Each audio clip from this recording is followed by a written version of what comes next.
our text today in Isaiah chapter 48, we see 5 beautiful principles of the leadership of God in our lives. I hear so many people talk about leadership today, and so many people have so much to say about leadership today. But I want you to look at God's leadership. First of all, I want you to know that God as a leader restrains himself. In Isaiah 48, verse 8 and 9, yes, I will tell you of things that are entirely new, things you've never heard before. For you know so well what traitors you are. You have been rebels from birth. Yet for my own sake and for the honor of my name, I will hold back my anger. I will restrain my anger and not wipe you out. Now, why does God say, I'm going to restrain my anger? He said, I'm going to restrain my anger for my own sake and for the honor of my name.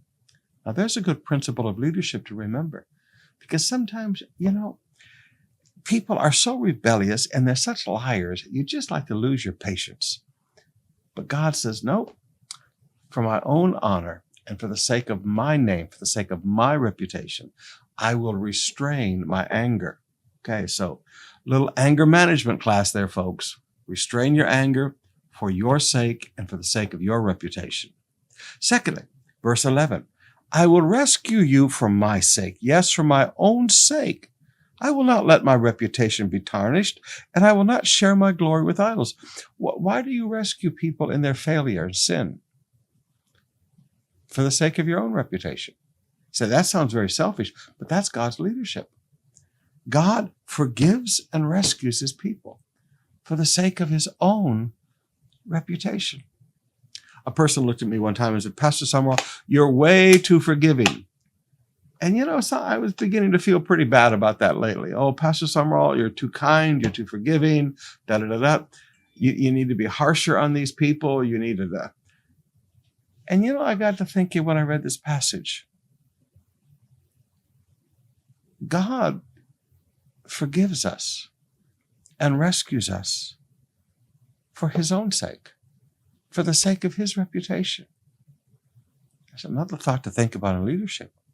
Thirdly, verse 17, this is what the Lord says, your Redeemer, the Holy One of Israel. I am the Lord your God, who teaches you what is good for you and leads you along the path that you should go. So, all right, God as a leader teaches us what's good for us. That's good leadership.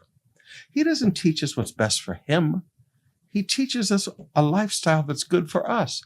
There is no selfishness in the heart of God. As a leader, there is no personal agenda in God's heart. He teaches us what's good for us. And then it continues. And he leads us along the paths we should go. Not what's best for him, what's best for us.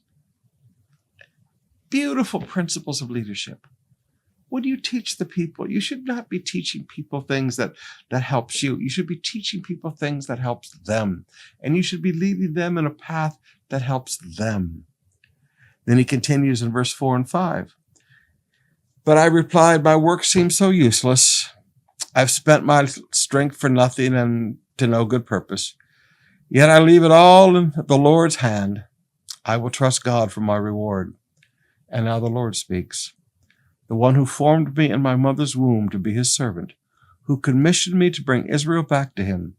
The Lord has honored me. My God has given me strength. That's another great principle of leadership. When you and I come before God and we say, God, I feel like that everything I've done is useless. I feel like everything I've done is just parang basura. Like I've spent all my strength for what? For nothing.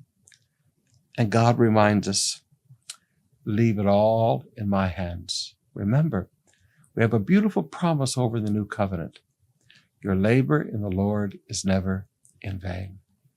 So sometimes when you feel like I've sacrificed, I've given all my strength for nothing, leave it in God's hand. Your labor in the Lord is never in vain.